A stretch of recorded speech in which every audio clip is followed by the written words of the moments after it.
Bismillah wa alhamdulillah wa salatu wa salam ala rasulillah wa ala alihi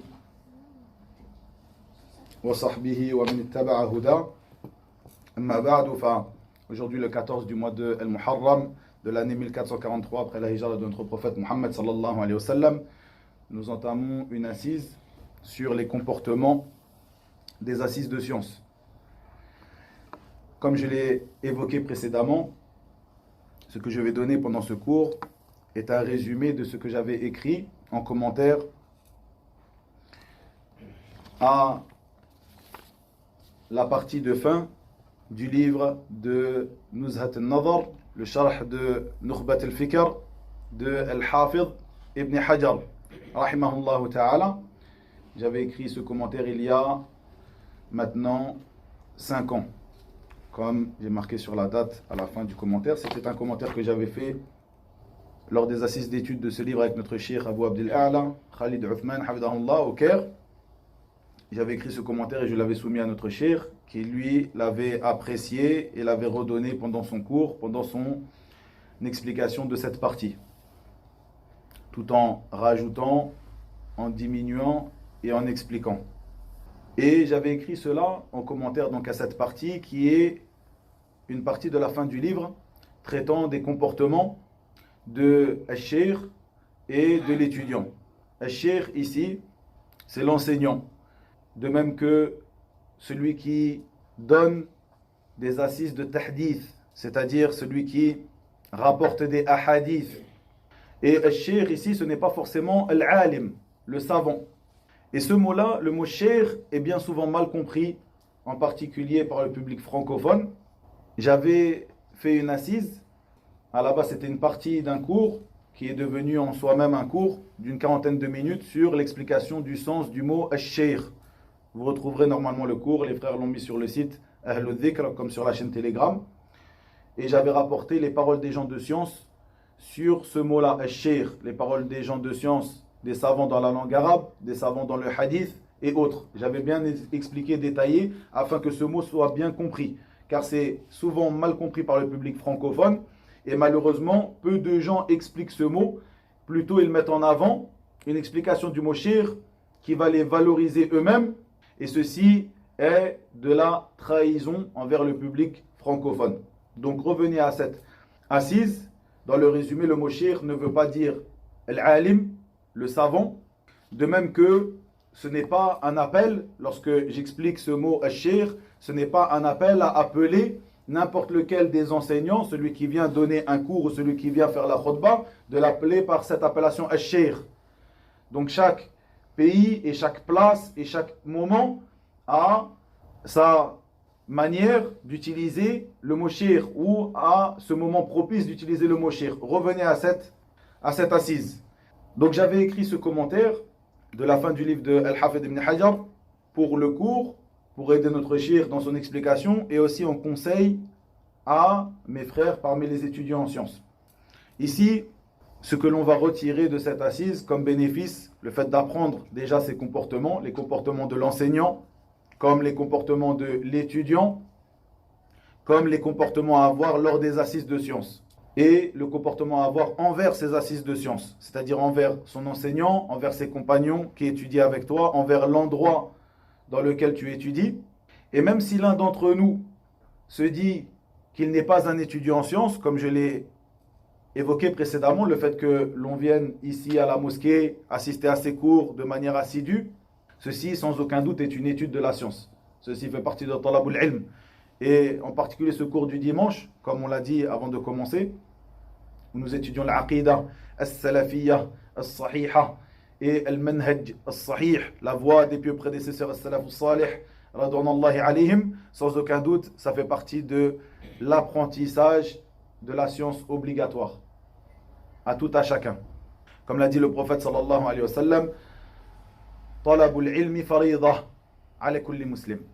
L'étude de la science est une obligation pour tout musulman.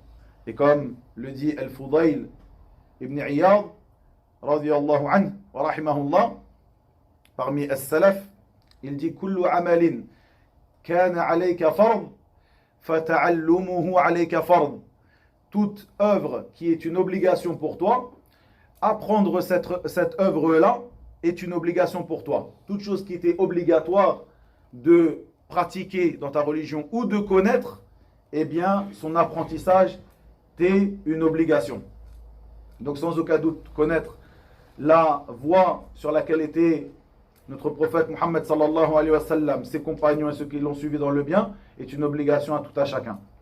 Donc, avant de commencer, pour terminer simplement, celui qui ne verra pas qu'il est un étudiant en sciences, donc qui ne pense pas profiter forcément de ces assises qui sont des assises où l'on va évoquer des comportements de l'étudiant en sciences, bien que ceci soit une erreur de sa part, entre guillemets, ou ceci peut-être, même si ce n'est pas une erreur de sa part, puisque ce n'est pas chaque personne qui est un étudiant en sciences qui sera appelé Talibu ilm, mais ici on étudie la manière d'étudier la science, ce que chacun d'entre nous fait ici.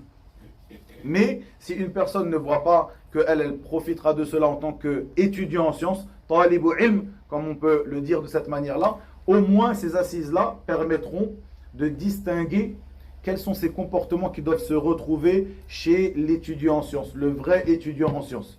Ceci permettra, lorsque tu trouveras quelqu'un sur Al-Minbar, le jour du Jumu'ah, quelqu'un qui donne des cours dans la mosquée, quelqu'un qu'on te présente comme étant un étudiant en sciences, quelqu'un qui a une da'wah, un appel à l'islam, de faire la différence entre celui qui est réellement un étudiant en sciences et celui qui ne l'est pas, par ses comportements. Et comme l'a dit le prophète sallallahu alayhi wa sallam dans le sens de ses paroles, certes Allah ne reprend pas la science d'un coup en la faisant sortir des poitrines des gens, des hommes, mais il reprend la science par la mort des savants. Nous voyons dans ce hadith, qui se trouve dans Sahihayn, dans les deux recueils authentiques, que la science va disparaître. Allah va reprendre la science. Et sans aucun doute, les comportements font partie de la science. Ces comportements-là vont disparaître avec la science. Et ces comportements disparaissent peu à peu. Du fait qu'ils ne sont pas enseignés, qu'ils ne sont pas pratiqués. Petit à petit, ces comportements, nous les voyons disparaître chez les étudiants en sciences, qui sont eux, ces étudiants en sciences, ceux qui deviendront des savants plus tard, qui vont enseigner aux gens, et même avant de devenir des savants, qui sont des étudiants en sciences, qui eux enseignent aux gens. Donc si eux n'ont pas ces comportements-là, comment peuvent-ils les enseigner aux gens? S'ils ont perdu ces comportements-là, ils ne peuvent pas les donner. Faqidu shay la yu'ti. Celui qui a perdu une chose, il ne peut pas la donner. Donc ce sont des choses qui vont disparaître petit à petit.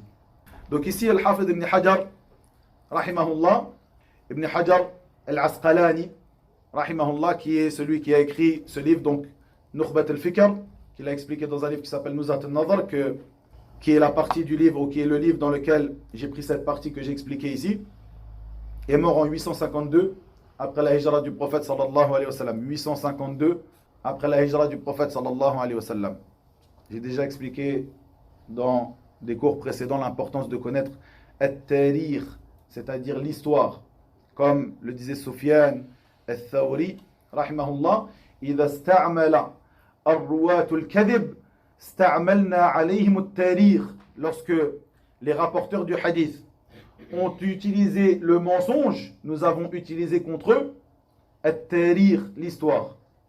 Lorsque quelqu'un prétend avoir rencontré un tel à tel moment, lorsque quelqu'un aujourd'hui prétend avoir étudié pendant tant d'années chez telle personne, prétend avoir étudié tel livre à tel moment dans tel endroit, si cette personne est un menteur, regarde à quel moment tel savant a enseigné ce livre-là. Et tu sauras à ce moment-là s'il est véridique ou pas. Tu utilises contre lui l'histoire.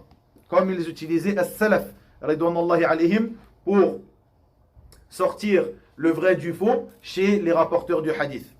Donc le Hafid ibn Hajar, qui est mort en 852 après la hijra du prophète sallallahu alayhi wa sallam. Il dit dans le sens de ses paroles, dans cette partie, parmi les choses importantes aussi, donc c'est une partie de son livre, donc il y a beaucoup de choses qui sont passées sur la terminologie du hadith, Mustalah al-Hadith, Nukhbat al-Fikr.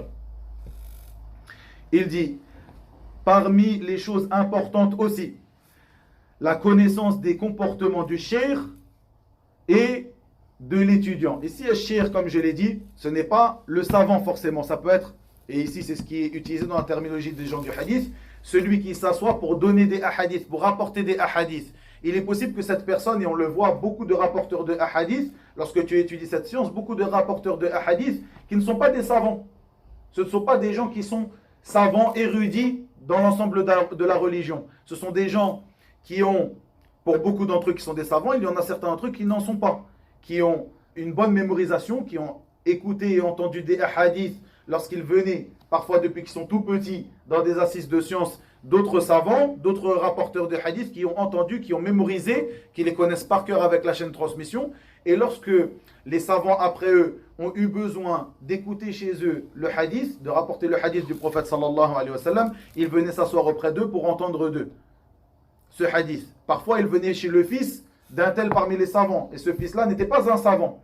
Mais du moment qu'il réunissait les conditions de celui qui est viable, de qui on peut prendre de lui le hadith, eh bien elle venait prendre de lui le hadith, par exemple les hadiths que tu as entendus de ton père, par exemple. Une centaine, une dizaine, une vingtaine, n'importe, mais il venait prendre de lui. À ce moment-là, comme je l'expliquais dans ce cours, revenez à lui, ce cours sur l'explication du mot shir, à ce moment-là, même si l'imam Ahmed ibn Hanbal, imam Ahl al-Sunnah, vient chez cette personne-là qui n'est pas un savant, à ce moment-là, on dira que cette personne-là, qui n'est pas un savant, de qui l'imam Ahmed a entendu le hadith, que cette personne est son shir dans le hadith. Ceci est une terminologie. Faites bien attention à cela.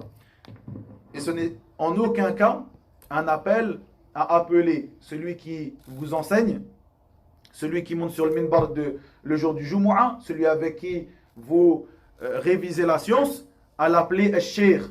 Puisque ici, aujourd'hui, en France, la plupart des gens, lorsqu'ils appellent une personne al-shir, la plupart du temps, c'est un savant qui vient nous visiter d'un autre pays ou autre. Donc faites bien attention à la manière dont vous allez l'utiliser dans tel pays, à tel moment, etc. En aucun cas, c'est un appel à appeler le prêcheur ou l'enseignant qui vous donne des cours al-shir. Non, ça c'est une erreur. De même qu'une erreur dans laquelle certaines personnes, même qui ont un appel, une da'wa, ici en France, lorsque n'importe quelle personne qui vient, il l'appelle shir, ça amène à un grand désordre. Un grand désordre. Quand un grand savant, comme Cheikh Abdurrahman Muhiddin, Cheikh Abdurrahman ibn Salih Muhiddin, Hafidahullah de Médine, vient en France, comme il est venu il y a quelques années, on dit Cheikh, il a dit, ça c'est un savant, parmi les grands savants de Médine, et qu'on ramène quelqu'un parmi les prêcheurs, peut-être simplement un imam, ou etc. Parfois même c'est un ignorant, malheureusement, et on le ramène et on l'appelle Cheikh. Ça amène à un grand désordre. Les gens ne font plus la différence entre le grand savant et cette personne qui est la meilleure des choses, c'est un étudiant en sciences de tel ou tel pays, on l'appelle Cheikh. On ne fait plus la différence au final. Et les gens de France, le public francophone est trahi par cela. Il ne fait plus la différence. Une personne, on l'a ramené 2-3 fois ici en France, où il est venu 2-3 fois en France, et on l'appelle Cheikh, Cheikh, Cheikh, Cheikh. Et quand les ulama ils viennent, Cheikh Abdurrahman Muhiddin, Cheikh Wasiullah Abbas, Cheikh Lazhar Sniqra, des ulama qui sont venus en France, par le passé Cheikh Mohamed bin Ramzan al-Hajiri, Hafidahumullah, on les appelle Cheikh et on appelle cet étudiant-là, la meilleure des choses chez lui, c'est que c'est un étudiant en sciences, on l'appelle Cheikh. Les gens sont perdus. Donc, parmi les choses importantes, la connaissance du comportement ou des comportements du cheikh, donc de l'enseignant et de l'étudiant. Les deux sont associés dans l'obligation de corriger leur intention. Bien sûr, je vais résumer ici ce que j'ai rapporté. De même que de se purifier des intentions de cette vie d'ici-bas. Et ils sont aussi associés dans l'obligation d'améliorer leur comportement. Ici donc, Al-Hafid ibn Hajar nous parle de l'intention, qui est la première des choses que l'étudiant en sciences, celui qui souhaite étudier la religion, doit travailler. L'intention. Comme il est rapporté de certains salafs, comme Sufyan al-Thawri, rahimahullah et autres, il disait Ma alajtu shay'an ashadda alayya min niyyati. Je n'ai pas travaillé sur une chose, ou je n'ai pas soigné une chose qui était plus difficile pour moi à soigner que ma niyya, que mon intention. De même que certains parmi ces salafs, ils disaient Nous avons commencé à étudier la science et nous n'avions pas de niyya. Nous avons commencé à étudier la science et nous n'avions pas d'intention. Puis l'intention est venue après. Ceci est très important. Il faut, comme le dit ici Al-Badr, Muhammad ibn Ibrahim, ibn Jama'a, qui dans son livre, qui est un livre très connu dans la terminologie du hadith, qui s'appelle Al-Manhal Al-Rawi, qui est un livre très important, qui est un livre de base dans la terminologie du hadith. Ibn Jama'a, qui est mort en 733 après la hijra du prophète Mohammed sallallahu alayhi wa sallam, qui est aussi un livre très connu dans les comportements de l'étudiant en sciences, qui s'appelle Tadhkiratu Sami' wal Mutakallim. Tadhkiratu Sami' wal Mutakallim. Badruddin Ibn Jama'a dit, dans ce livre Al-Manhal, il dit dans le sens, les comportements de celui qui rapporte le hadith. Donc ici on le prendra comme l'étudiant, celui qui rapporte le hadith, qui entend le hadith et qui le rapporte. Il y a le fait qu'ils doivent avoir des bons comportements, améliorer ses comportements et sa prestance. Et ceci, c'est-à-dire l'amélioration de ses comportements, font partie des sciences de l'akhira, de l'au-delà, des sciences qui lui sont profitables dans l'au-delà. Et celui qui en est privé de l'amélioration des comportements a été privé d'un grand bien. Et celui qui se verra accorder une bonne intention aura acquis une grande récompense. Donc il n'y a pas de doute que la bonne intention est une des bases. Est une des bases de celui qui souhaite étudier la science. Que ton intention soit en premier lieu, comme il a été rapporté de certains parmi les salaf, parmi l'imam Ahmed, rahimahullah, ton intention soit d'enlever l'ignorance de ta propre personne, en premier lieu. Que tu enlèves l'ignorance de ta propre personne, puis des autres, à commencer par tes proches. Ceci est très important. La personne ne commence pas à étudier la science pour devenir un savant qui est regardé, observé, demandé, questionné. La première des choses quand tu commences à étudier la science, c'est d'enlever cette ignorance de ta propre personne. À partir de là, si tu commences avec une bonne intention, Allah Azza wa Jal t'accordera le succès.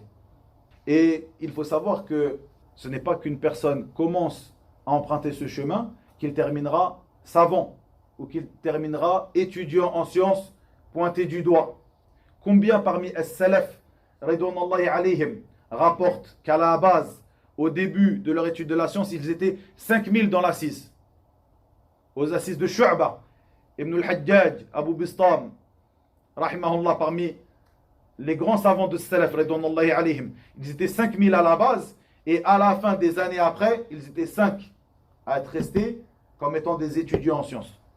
Ceci est très important lorsque vous lisez ces athar rapportés de Salaf que j'ai rapportés ici, et ces choses que j'ai rapportées ici, que Allahu Alam, ce sont des choses pour certaines d'entre elles qu'on n'entend que très peu, eh bien vous faites la différence entre le fait que il y a beaucoup de personnes, comme aujourd'hui, beaucoup de personnes sur les réseaux sociaux, dans chaque ville, dans chaque pays, qui sont des étudiants en sciences. On dit c'est un étudiant en sciences, pourquoi? Parce qu'il est parti étudier dans tel pays, parce qu'il est parti étudier dans telle université. On l'appelle étudiant en sciences. Regardez as-salaf, on parle des gens comme l'imam Ahmed, Yahya ibn Ma'in, Ali ibn al-Madini, des grands noms parmi les salaf, des gens qui n'ont rien à voir avec le plus grand des savants d'aujourd'hui. Malgré cela, il disait, quand nous avons commencé à étudier la science, nous étions 5000, à la fin, nous étions 5. 5 qui s'étaient vus accorder le succès et qui sont devenus des véritables étudiants en sciences. Ça ne veut pas dire que les 5000 sont des ignorants. Qu'en est-il aujourd'hui de toutes ces personnes qui finissent comme des ignorants, qui ont commencé dans Talab al-Ilm, qui finissent comme des ignorants et qu'on continue à apprendre comme des têtes? Tous ces réseaux sociaux où il y a chaque personne, tous les jours il y a un nouveau qui a une chaîne machin, une chaîne YouTube, un site internet étudiant en sciences. Donc la première des choses c'est d'avoir cette intention d'enlever la science, d'enlever l'ignorance de ta propre personne, puis des autres, à commencer par les gens les plus proches de toi, ta famille, tes voisins et autres. Puis il dit rahimahullah, al-Sheikh, ici on dira l'enseignant, se particularise, donc se démarque. Ici on a parlé de la bonne intention. Les deux, l'étudiant comme l'enseignant, doivent avoir cette bonne intention, comme je l'ai évoqué. Ici Al-Hafid ibn Hajar dit que al-Sheikh, l'enseignant, se particularise ou se démarque de l'étudiant par le fait qu'il donnera, il se fera entendre lorsqu'on aura besoin de lui. Ceci est très important. Il se fera entendre, il donnera lorsqu'on aura besoin de lui. Puis il dit, il ne donne pas le hadith, donc ici, puisque c'est un livre qui parle du hadith, il dit la yuhaddith. Ici on prendra cela comme l'enseignement. Il n'enseigne pas dans un pays dans lequel il y a celui qui est plus en droit que lui d'enseigner. Plutôt il devra orienter vers lui. le Hafid ibn Hajar, mort en 852. L'écrivain de Fath al-Bari, celui qui a Fath al-Bari, qui est l'explication du Sahih de l'imam al-Bukhari, qui fait partie des classiques de la littérature musulmane, comme on l'a déjà dit. Écoutez ce qu'il dit, une phrase dans son livre. Il devra donner, enseigner quand on aura besoin de lui. Et s'il y a dans le pays quelqu'un qui est plus en droit que lui, il devra s'arrêter et orienter vers lui. Wallahi, les ulama, ils étaient comme ça. Et jusqu'à maintenant, les ulama, ils sont comme ça. Cheikh Youssouf al-Dikhil, rahimahullah, qui faisait partie des savants de la ville de Médine. Il faisait partie des enseignants de certains parmi les savants d'aujourd'hui, voire des gens qui sont des grands savants d'aujourd'hui. Et Cheikh Youssouf al-Dikhil, rahimahullah, qui est mort peut-être, aujourd'hui il doit avoir 7 ou 8 ans comme ça qu'il est mort. 8-9 ans comme ça qu'il est mort, Cheikh Youssouf, rahimahullah, dans la ville de Médine. Il disait, lorsqu'on lui proposait une chaire dans la mosquée du prophète sallallahu alayhi wa sallam, il disait al-ulama yakfounani, les savants me suffisent. Vous n'avez pas besoin de moi, les savants sont là, cela suffit. Il refusait donc cette place d'enseignant dans la mosquée du prophète sallallahu alayhi wa sallam, alors qu'il était l'enseignant de savants d'aujourd'hui. Il faisait partie des savants connus chez les savants de Médine, connus chez les savants. Et c'était quelqu'un, quand tu venais dans la mosquée du prophète sallallahu alayhi wa sallam, tu pouvais le trouver assis par terre, avec 2-3 personnes autour de lui qui profitaient de lui, ceux qui le connaissaient. Et les gens passaient à côté de lui. Il n'a pas de chair dans la mosquée du prophète sallallahu alayhi wa sallam, donc ils ne savent pas qui il est. Passaient à côté de lui, ils ne faisaient pas attention à lui. L'humilité. Et donner quand on a besoin de toi. Et lorsqu'il y a des gens qui sont plus en droit que toi d'enseigner, tu montres ces gens-là. Allez vers lui. Est-ce qu'il y a besoin que... Non, mais il y a besoin de hâte, de prêcheurs dans chaque ville. Mais aujourd'hui, on peut voir un grand désordre. C'est-à-dire que ce n'est même plus dans chaque ville. Maintenant, c'est tout par Internet. Et si encore les personnes se contentaient à donner le khutbah lorsqu'ils peuvent le faire, lorsqu'ils ont la capacité de le faire. Parce que comme on l'a dit, ad-da'wa, la prêche, ce n'est pas restreint à donner le prêche du Jumu'ah, donner un cours assis sur la table dans la mosquée. Il y a des portes, il y a beaucoup de portes de bien dans ad-da'wa qui sont devant nous. Parmi celles-là, parmi ces portes, comme l'a fait votre frère Ya'qub et par l'intermédiaire du frère Maël l'autre jour vendredi, la distribution des livres profitables. Sans aucun doute, cette distribution-là, des livres profitables aux gens, ça fait partie des portes de la da'wa. Le muhim, chacun fait selon sa capacité et selon ce qui lui sera facilité. Aujourd'hui, regardez ce désordre. À l'inverse de l'ulama, à l'inverse de ces savants qui nous ont précédés. L'imam al-Bukhari, rahimahullah, rapporte dans son sahih, dans une traduction approximative de la parole d'Ibn Abbas, radiyallahu anhuma, où il dit: rapporte aux gens, parle aux gens, donne aux gens tous les Jumu'ah, tous les vendredis, une fois. Si tu ne veux pas, c'est-à-dire si ceci est peu, alors 2 fois. Et si tu veux en faire beaucoup, si tu veux donner beaucoup aux gens, alors 3 fois. Quand il dit tous les Jumu'ah ici, il veut dire toutes les semaines. D'accord? En arabe, parfois on dit un jour de la semaine, lorsqu'on dit kullu Jumu'ah, eh bien, ça veut dire tous les vendredis, donc une fois par semaine. Donc ici, quand il dit dans le hadith, donc je l'ai traduit comme il est venu, mais ce qui est voulu, c'est toutes les semaines. Donc donne aux gens, informe les gens, enseigne aux gens, une fois par semaine. Si tu ne veux pas, si ceci n'est pas assez, alors 2 fois. Et si tu veux en faire beaucoup, si tu veux en faire plus, et ceci sera beaucoup, alors 3 fois. Et ne lasse pas les gens. Je traduis encore une fois approximativement les paroles d'Ibn Abbas. Et ne lasse pas les gens. Ne lasse pas les gens de ce Coran. Et que nous ne te trouverons pas à venir à un peuple, ou ne viens pas à un peuple alors qu'ils sont en train de discuter à propos d'une affaire. Tu viens à eux et tu les coupes dans leur discussion. Puis tu les lasses. Tu les coupes dans leur discussion en leur donnant conseils, exhortations, en venant à leur donner le cours, comme certains le font à chaque, ici une parenthèse, à chaque fois qu'il y a une certaine occasion, les gens sont en train de parler d'une chose, tu viens, tu leur donnes, tu leur fais l'exhortation, l'exhortation, l'exhortation. Ce qu'il veut dire ici, Ibn Abbas, c'est d'y aller petit à petit.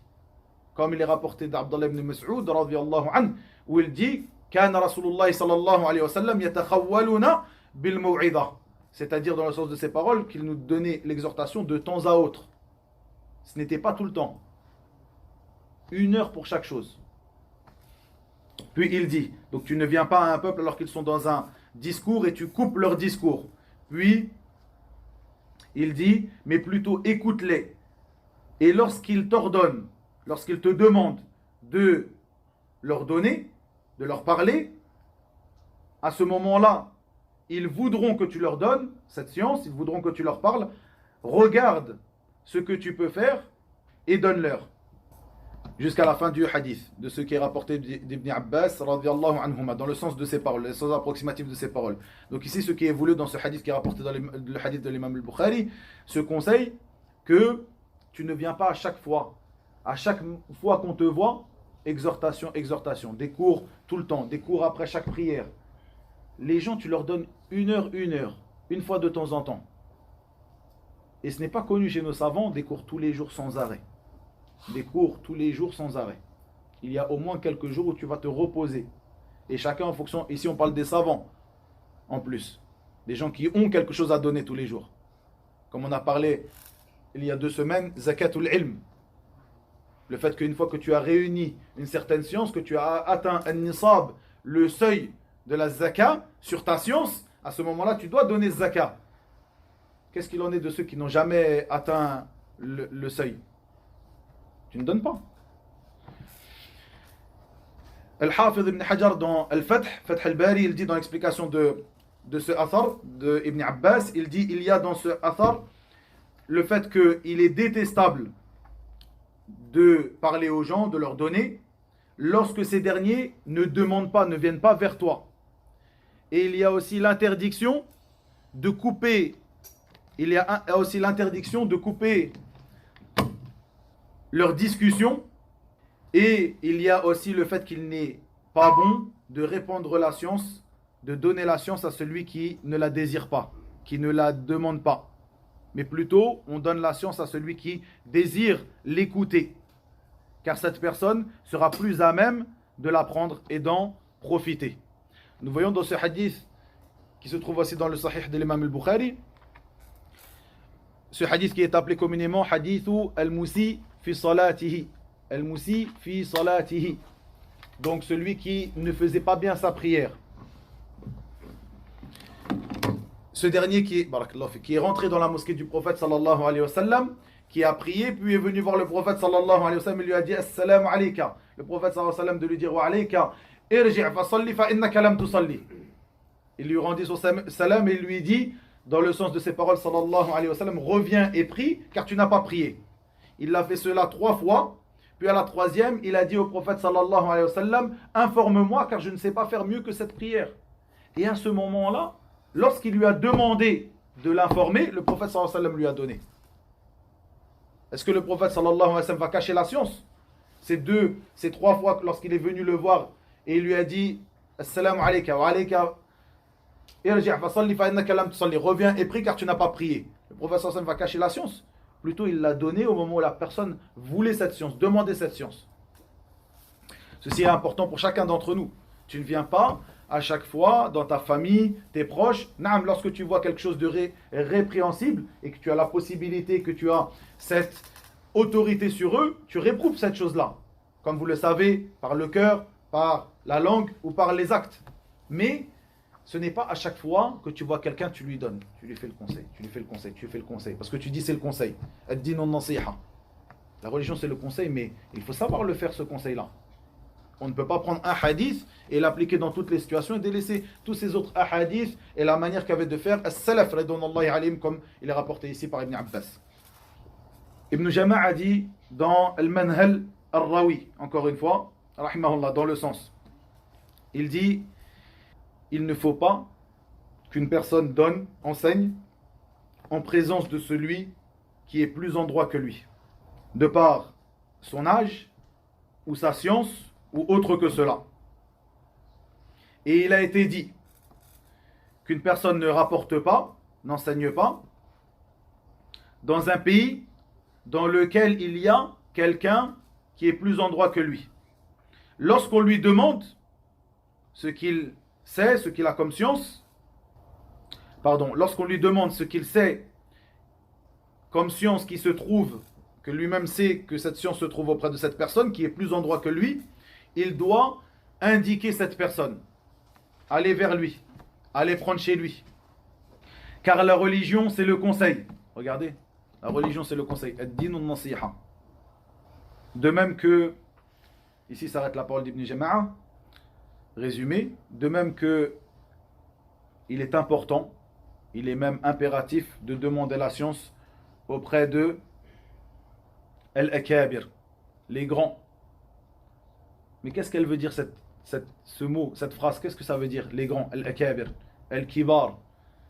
Je ne vais pas m'attarder sur ça, on a déjà évoqué ce point-là. Faites attention à ceux qui répètent cette phrase toujours. Alayka bil kibar, alayka bil kibar, al-kibar, al-kibar. Les grands, les grands, les grands. Et ces grands, les grands savants, ce sont ceux que eux-mêmes ont désignés comme grands savants. Et lorsqu'ils répètent cette phrase-là, c'est pour t'empêcher d'aller étudier chez ceux qui sont en dessous de eux, même s'ils ont un bon manhaj, une science profitable, et que en plus el-kibar, les grands savants, ont indiqué qu'il fallait prendre ou que l'on pouvait prendre la science de ces gens-là. Faites attention à cette parole-là. Ici, ce qu'on veut par el-kibar, bien sûr, comme vous le savez, le prophète sallallahu alayhi wa sallam a dit la bénédiction est avec vos grands. El-barakatu ma'a akabirikum.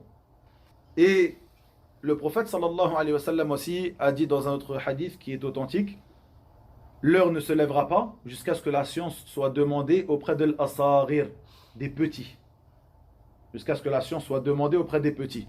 Et les gens de science ont dit que les petits, ceci rapporté de certains parmi nos pieux prédécesseurs, Ridwanullahi alim, que les petits al-asarir, ce sont les gens de l'innovation. Ahlul bid'a. Ce n'est pas celui qui est plus jeune, celui qui est moindre dans la science que le kibar. Donc ceux qui utilisent ce hadith-là comme preuve qu'on ne prend pas que de l'ulama al-kibar, sinon autre que eux, ils ne sont pas viables pour donner la science, ceci est une erreur. Plutôt, Allah tabaraka wa ta'ala dit dans 2 versets de son livre, Fas'alou ahla dhikri in kuntum la ta'lamun. Ahla dhikr. Al-kibar, ils font partie de ahla dhikr sans aucun doute. Ceux qui sont moins que eux, ceux qui sont en dessous de kibar al-ulama, des grands savants, aussi font partie de ahla dhikr. Et les gens de l'innovation, sans aucun doute, sont des petits. Et les gens de la sunna et leur attachement à la sunna est cette chose qui les grandit, qui les rend grands, même s'ils sont jeunes. De même que leur science les grandit, même s'ils sont jeunes. L'imam al-Bukhari rapporte dans son sahih que Wasil ibn Abi Wa'il a dit: j'étais assis avec Shayba dans la Kaaba, c'est-à-dire dans l'enceinte de la Kaaba. Puis il dit, Omar, radiyallahu anhu, s'est certes assis à cette place et a dit, ou plutôt Wasil ibn Abi Wa'il rapporte cette parole et dit que Omar s'est certes assis à cette place, c'est-à-dire dans l'enceinte de la Kaaba, comme ils étaient lorsqu'ils se sont assis ensemble, et a dit: j'ai certes eu l'intention de ne pas laisser de jaune ni de blanc sans l'anéantir ou la faire partir ou l'enlever. De jaune et de blanc, c'est-à-dire des ornements. Et l'imam al-Bukhari rapporte cela dans la porte, dans le sous-chapitre Kiswatul Kaaba. Vous savez ce que c'est que Kiswatul Kaaba? L'habit de la Kaaba. Ce drap noir qui est dessiné en fil d'or. Kiswatul Kaaba. Kiswatul Kaaba existait déjà à l'époque de Salaf, ridwanullahi alayhim. Certaines personnes peuvent penser que c'est une dépense superflue pour habiller El Kaaba, fait de pierre, un drap, un tissu. Et il y a aussi des ahadiths qui sont rapportés sur l'interdiction d'habiller les murs. Des hadiths qui sont rapportés sur l'interdiction d'habiller les murs par des tissus ou par etc. Certaines personnes pensent que, jusqu'aujourd'hui, certaines personnes pensent que pourquoi dépenser autant d'argent pour habiller le Kaaba avec des draps en fil d'or, etc. Écoutez ce hadith. Omar donc a dit, radiyallahu anhu, j'ai certes eu l'intention de ne pas laisser ni de blanc ni de jaune, c'est-à-dire ni d'ornement, sans les enlever. Puis Abu Wa'il de dire, Wasil ibn Abi Wa'il de dire, j'ai dit à Omar, je lui ai dit que certes tes deux compagnons n'ont pas fait cela. Qui sont ces deux compagnons? À Omar. Ahsant. Sallallahu alayhi wa sallam. Le prophète Mohammed sallallahu alayhi wa sallam et Abu Bakr, ceux qui l'ont précédé dans le gouvernement des musulmans. Il dit, certes tes deux compagnons n'ont pas fait cela. Il a dit, donc Omar, ce sont les deux hommes qu'il convient de suivre. Ce sont les deux hommes qu'il convient de suivre. Ibn Battal, qui fait partie des grands savants qui ont expliqué le Sahih de l'imam al-Bukhari, a rapporté dans son charh, dans son explication de l'imam al-Bukhari, il dit, dans sa parole, ce sont les deux hommes qu'il convient de suivre ou qu'il faut suivre, sur qui il faut prendre exemple, ce sont les deux hommes sur qui il faut prendre exemple. Il y a parmi les enseignements que nous tirons, le fait de délaisser, le fait d'aller à l'encontre de Kibar al-A'imma, délaisser le fait d'aller à l'encontre des grands imams et le mérite de prendre exemple sur eux, et que ceci fait partie des actes de as-salaf, de nos pieux prédécesseurs, ridwanullahi alayhim. Ce hadith, il y a dans ce hadith une grande preuve sur ce à quoi nous appelons, le fait de suivre la voie de nos pieux prédécesseurs et de suivre la voie des grands savants, des grands imams après eux, jusqu'à aujourd'hui. Omar, lorsqu'on lui a dit tes deux compagnons avant toi ne l'ont pas fait, il s'est arrêté. Il lui a dit ceux qui t'ont précédé dans la science et dans le mérite ne l'ont pas fait. Il s'est arrêté. Il a dit ce sont ceux sur qui il faut prendre exemple. Et comme l'a dit Ibn Battal ici, il y a dans cela, parmi les enseignements que nous tirons de ce hadith, le fait que il faut délaisser le fait d'aller à l'encontre des grands imams et le mérite de les suivre, et que ceci fait partie de la voie des pieux prédécesseurs. Puis il dit donc Al-Hafid ibn Hajar, dans le sens, on ne délaisse pas l'enseignement de quelqu'un pour une mauvaise intention. Il convient aussi de se purifier. Ici, je ne veux pas m'attarder sur cela, on a déjà expliqué ou donné quelques parties de cela dans l'explication du hadith de Jibril, dans l'explication dans le commentaire de Al-Usul al-Thalatha, si vous vous rappelez. Lorsque Jibril est venu voir le prophète sallallahu alayhi wa sallam, il a rapporté qu'il était habillé d'un blanc éclatant et il avait des cheveux très noirs, c'est-à-dire qu'il n'y avait pas, comme l'a dit Omar après, radiyallahu anhu, on ne voyait pas sur lui des traces de voyageurs. Et il y a dans cela, parmi les enseignements que nous tirons, le fait que l'étudiant en sciences, celui qui vient assister aux assises de sciences, doit être bien habillé, doit être propre, avoir des habits qui sont propres, doit sentir bon pour lui, pour son enseignant, pour ses compagnons, par respect pour l'endroit, respect pour la mosquée, pour l'endroit où il vient étudier. Ici, c'est ce qu'il veut dire ici, Al-Hafid ibn Hajar. Donc, il doit se purifier, être propre, et il doit s'asseoir de manière sereine. C'est-à-dire que la personne ne doit pas, pendant les assises de sciences, bouger dans tous les sens, jouer avec ses habits, jouer avec sa barbe. Tout ceci est rapporté de nos pieux prédécesseurs. Pendant les assises de sciences, il tourne ses cheveux, il tourne sa barbe, il joue avec ses habits, peut-être il prend sa chéchia, il la fait tourner, etc. Ça, ce n'est pas un respect des assises de sciences. Puis il dit, il ne doit pas non plus, ceci pour l'enseignant, il ne doit pas non plus donner, enseigner, ici donc c'est At-Tahdith qui est voulu, donc rapporter des narrations, mais enseigner en étant debout. Il doit donc s'asseoir, être assis de manière sereine. Pas debout, comme certains le font, se lèvent après la prière et disent comment on va donner quelques paroles de foi, ils ne laissent même pas les gens terminer leur askar. Une phrase déjà préparée, comme une phrase déjà préparée. C'est la phrase.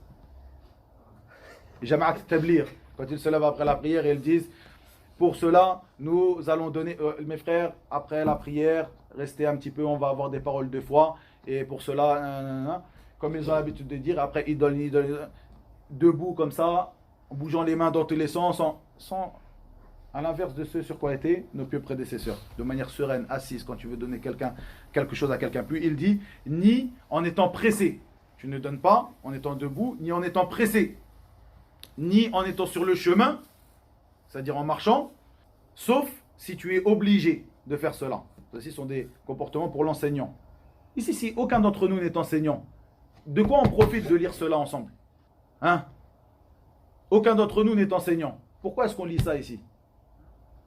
Fadel Kamal. Pour distinguer entre les vrais enseignants et... Ahsant. Pour faire la distinction. Aucun d'entre nous n'enseigne ici. Mais pourquoi est-ce qu'on lit ça? Pour faire la distinction entre celui qui est réellement un étudiant sur ce qui a réellement étudié, profité des savants, profité de ces enseignements-là, et qui sait comment se comporter, qui a appris ces comportements-là. De savoir comment cette science doit être donnée.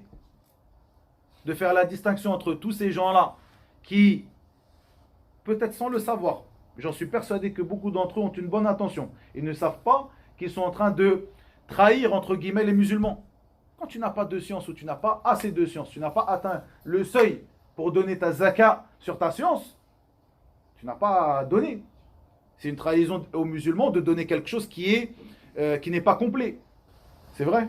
Si tu me demandes de te vendre quelque chose, une voiture, et je te la vends sans le coffre, où je travaille en tant qu'ébéniste, tu me demandes de te livrer une table à 4 pieds, et il n'y en a que 3. C'est une trahison. C'est pas ça que tu m'as demandé. Donc,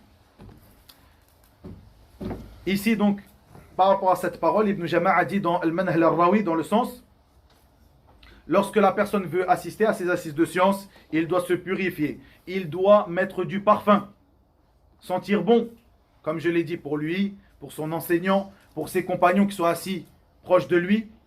Il doit coiffer sa barbe, quelqu'un de propre, être purifié, être propre, sentir bon, avoir une belle apparence. Puis il s'assoit de manière sereine, d'une bonne manière, de manière sereine. Encore une fois, dans l'assise, le fait de s'asseoir, les pieds allongés en direction de l'enseignant, chacun en fonction de sa capacité. Il y a des frères qui ont mal au dos, il y a des frères qui ont mal aux jambes. Ça, c'est une chose. Mais la personne qui, lui, n'a rien, n'a pas de problème, et qui s'assoit comme s'il est dans son salon. Malheureusement, il y en a beaucoup comme ça. Et même une personne qui est comme ça, si elle ne se sent pas très bien, parmi les étudiants en sciences, il ne s'assoit pas devant le shir comme ça. S'il est vraiment comme ça, il se met dans un coin, un endroit où le shir ne le verra pas assis de cette manière-là, parce qu'il a ce besoin-là de s'asseoir comme cela, mais il se met un petit peu loin des regards. Il devra s'asseoir d'une bonne manière, une manière sereine, une bonne manière. Puis, si l'un d'entre eux dans l'assise élève sa voix, l'enseignant devra le repousser, devra le gronder. Tu n'élèves pas ta voix dans une assise de hadith. C'est pour cela que certains parmi les salaf, dans la parole d'Allah Azza wa Jal, la tarfa'u aswatakum fawqa sawti an-nabi, n'élevez pas vos voix au-dessus de la voix du prophète sallallahu alayhi wa sallam. Certains parmi l'imam Malik voyaient que ce verset-là s'appliquait aussi aux assises du hadith. On rapporte la parole du prophète sallallahu alayhi wa sallam. Personne ne doit élever sa voix pendant qu'on est en train de parler du hadith du prophète sallallahu alayhi wa sallam.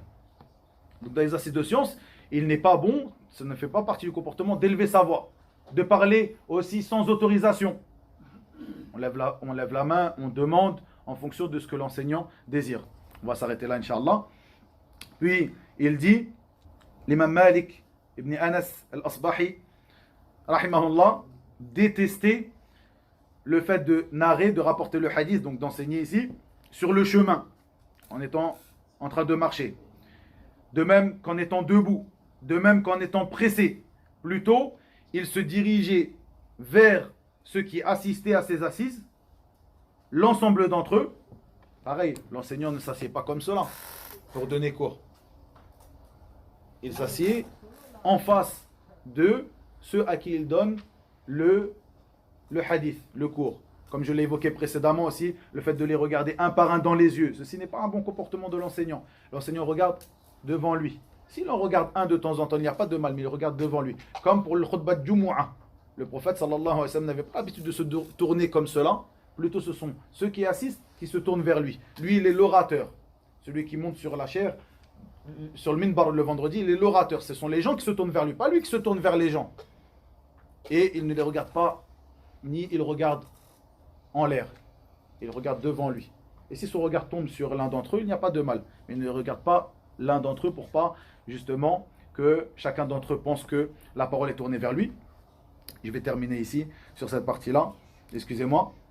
Donc il ne rapporte pas le hadith d'une manière complète, en une seule fois. Il ne rapporte pas le hadith d'une manière complète, en une seule fois et rapidement, de façon à ce que les gens qui écoutent ne comprennent pas ce qu'il dit.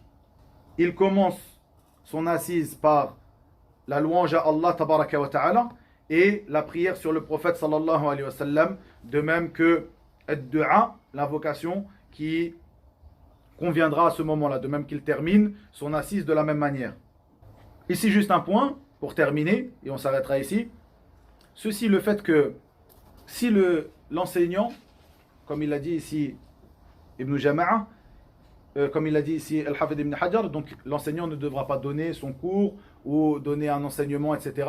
en étant debout, en étant pressé, de même en étant en train de marcher, sauf s'il y a besoin de cela. Il est possible qu'il ait besoin de cela. Donc on ne dit pas, par exemple, que tel shir, je lui ai demandé, il est en train de marcher, il n'a pas un bon comportement. S'il y a besoin de cela, il voit que la personne est pressée à ce besoin-là, il va lui donner. Si ceci arrive de shir, de l'enseignant, etc., il n'y a pas de mal, comme l'a dit Al-Hafid Ibn Hajar ici. Mais la meilleure des choses, c'est d'enseigner, de donner en étant assis d'une bonne manière et en étant serein.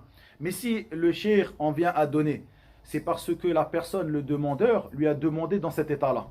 Si ça vient de l'enseignant, comme l'a dit Al-Hafid, il n'y a pas de mal. Mais le problème, si ça vient de l'enseignant et qu'il en est obligé, il n'y a pas de mal. Mais le problème, il vient du demandeur.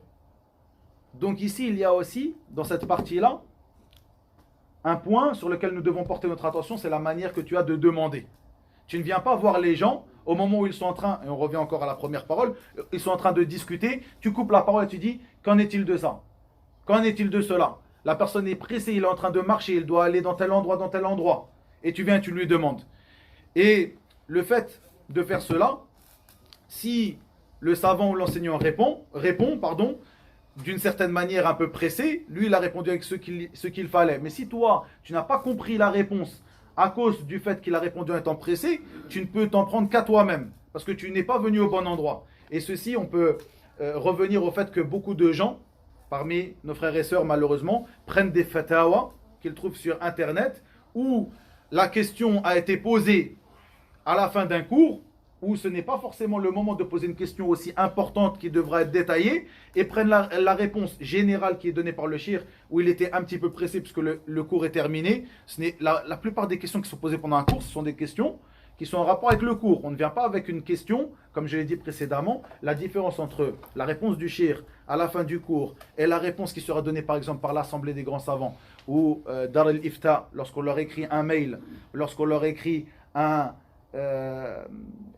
une lettre et qu'ils étudient la question et qu'ils donnent une réponse, ceci sont deux choses différentes. Donc une grande erreur dans laquelle tombent beaucoup de gens, prendre des réponses comme cela et les appliquer à des cas qui demandent une précision et autres. Et c'est pour cela aussi que le prophète sallallahu alayhi wa sallam a dit dans le sens de ses paroles, le juge ne doit pas juger alors qu'il est en état d'énervement.